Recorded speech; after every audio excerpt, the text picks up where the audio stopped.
I do have another stat here in regards to Manchester United from Opta Joe that says that Manchester United have lost 8 away games in the Premier League this season. Their joint most away defeats in a single season in the competition, along with the 21-22 and 2015-16 travels. Okay. So, yeah, Manchester United did lose to West Ham after a... Shouts to Jamie, the editor, who's probably going to clip this. Yes. Massive West Ham fan. I mean, it's a... but the goal that David De Gea gave up is there are more embarrassing goals to give up, but the situation that Manchester United are in, which they're clinging to fourth place in the Premier League, obviously that Champions League spot, and it's just an overall disappointing. They didn't start too well. They went on a great run of form.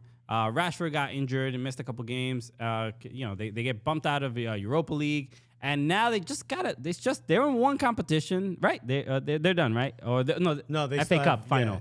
They have something coming up. But this feels like look, the bigger conversation of like, they need to hold on to this. Eric Ten Hag has mentioned that repeatedly. Like, this is a Champions League club. They need to be in the Champions League.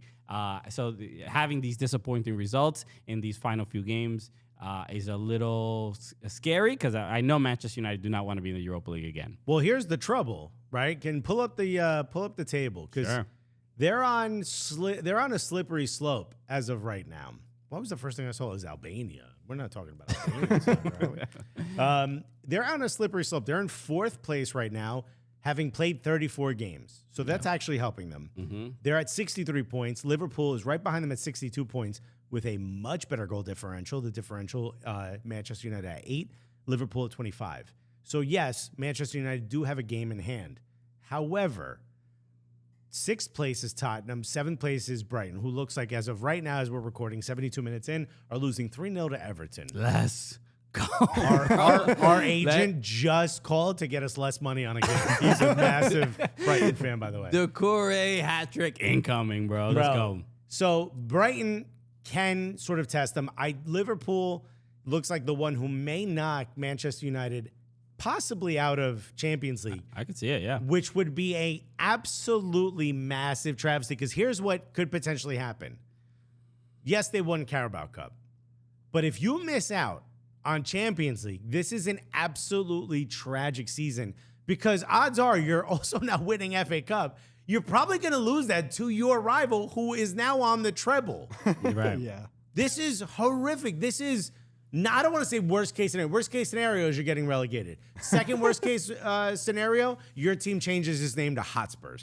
Right? Third worst case scenario might be this. Yeah, this is it's disappointing, because I think there were very, very high expectations for just Manchester United, for Eric Ten Hag. You spent $100 million on Anthony. Yeah. You spent a bunch of money getting Lissandro. You got Varane in there. Getting rid of Ronaldo. Yeah, you got rid of Ronaldo. The whole thing, the whole saga. Mm-hmm. Eric Ten Hag is the guy. Yeah. Yep. Now, I do think he's a good manager. I like his tactics. I like the way the team plays.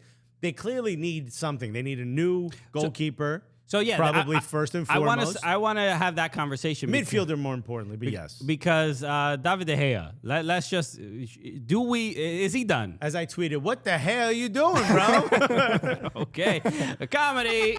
I don't know if you hear that. Those are the people next door clapping for me.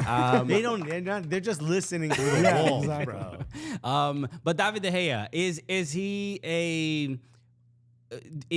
a legend of the club? Is he past his prime? Is he done? Is he washed? Because he's making mistakes here and there that are costing United some games, but he also makes some unbelievable saves throughout the year that you have to kind of acknowledge and appreciate. What's more important? A couple of highlights or consistency? It's consistency. I mean, there are goalkeepers. When a goalkeeper makes a mistake, what's the result of that usually? but there are. If a midfielder makes a mistake, it's like, all right, we lost possession. When your goalkeeper makes a mistake, that means the ball's in the net. That's not a good sign. So the mistake that he did make, which was obviously Ben Rama, I think it was who took the shot, and a worm burner, as they call it. right. And De Gea dives to his right, puts one hand down to stop the shot, and it kind of just skips over his hand. So a lot of people are saying it's also strange when fans and like non-goalkeepers are like, he needs to dive with both hands. He needs to adjust his pivot, whatever. I'm like, bro, you don't know that much. I know you couldn't do it. I understand that you are frustrated. It looks good goalkeepers make those saves look easy. Right. How do you know that being an accountant? You don't know that. Okay. And let me just tell you, is he a club legend? You tell me if this is enough to be considered a club legend. So these are just his trophies that he's won with Manchester United. He's won the English Championship, right? So in other words, he won the league. EFL. No, this is the league. He won the English League Cup, the EFL twice. So league once, cup twice, FA Cup once, Super Cup, which is stupid, 3 times. That's FA Cup and league winner playing each other. And that's it. That's it for Manchester United. What about Europa League? Europa. He did. Where is Mourinho, it? Yes, right? he did. He did win in Europa. 16-17. You're right. Sorry, it says that was the last. Atletico Madrid. Is that the last trophy Manchester United won? Before the League Cup this year. I think so. It was the last Yeah, trophy. before the Carabao Cup this year. Yeah. So they won the Carabao Cup this year. So then we should probably add. No, yeah, there it is. 2023. So one domestic league, one FA Cup, one Europa. Impressive, right? 2 EFL Carabao Cups. And 3 Supporter Shield, essentially. How many caps? How many appearances? The Super Cup winner. How many appearances? Because he's been there. I mean, has it been a decade? His earliest trophy was in 2013 when they won the league. He's been there a long time. I think De Gea's career at United 2012, has actually. Sorry, he won the Super Cup in 2012. Just been peaks and valleys, right? Because he was about to go to Real Madrid. He was about to be the #1 goalkeeper if their fax machine didn't break down, right. or whatever happened a few years ago. So he's been up and down. I think it's kind of like this season. His value is not great. At his peak, which was in 2018, he was listed at 70 million euros. That was a lot for a market goalie value back then. That was before Kepa ruined the whole market for everyone. Your team. Exactly. Right now, he is listed at 15 million euros. So it's not great. Yeah.